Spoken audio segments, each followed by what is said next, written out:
ഒന്നാം പഞ്ചവത്സര പദ്ധതി 1951-1956 കാലഘട്ടത്തിൽ കാർഷിക മേഖലയുടെ സമഗ്ര വികസനം.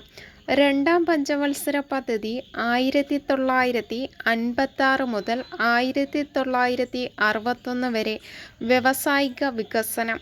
മൂന്നാം പഞ്ചവത്സര പദ്ധതി 1961 മുതൽ 1966 വരെ ഭക്ഷ്യ സ്വയം പര്യാപ്തത, സമ്പദ്ഘടനയുടെ സ്വയം പര്യാപ്തത എന്നിവയാണ് ലക്ഷ്യങ്ങൾ. നാലാം പഞ്ചവത്സര പദ്ധതി 1969 മുതൽ 1974 വരെ സ്ഥിരതയോടുകൂടിയ വളർച്ച, സ്വാശ്രയത്വം. അഞ്ചാം പഞ്ചവത്സര പദ്ധതി 1974 മുതൽ 1979 വരെ ദാരിദ്ര്യ നിർമ്മാർജ്ജനം. ആറാം പഞ്ചവത്സര പദ്ധതി 1980 മുതൽ 1985 വരെ കാർഷിക വ്യവസായ മേഖലകളുടെ അടിസ്ഥാന സൗകര്യങ്ങൾ മെച്ചപ്പെടുത്തൽ. ഏഴാം പഞ്ചവത്സര പദ്ധതി 1985 മുതൽ 1990 വരെ.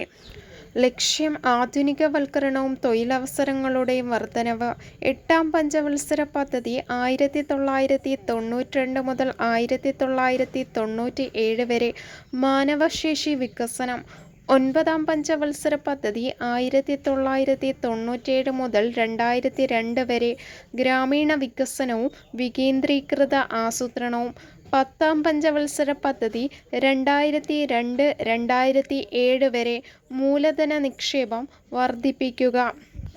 പതിനൊന്നാം പഞ്ചവത്സര പദ്ധതി 2007-2012 മുഴുവൻ ജനവിഭാഗങ്ങളുടെയും സമഗ്ര വികസനം. പന്ത്രണ്ടാം പഞ്ചവത്സര പദ്ധതി 2012-2017 സുസ്ഥിര വികസനം. 1992 പാർലമെന്റ് പാസാക്കുകയും 1993 നിലവിൽ വരികയും ചെയ്ത 73-74 ഭരണഘടനാ ഭേദഗതി നിയമങ്ങൾ പഞ്ചായത്ത് രാജ്, നഗരപാലിക സംവിധാനങ്ങൾ നിലവിൽ വരുന്നതിനിടയാക്കി.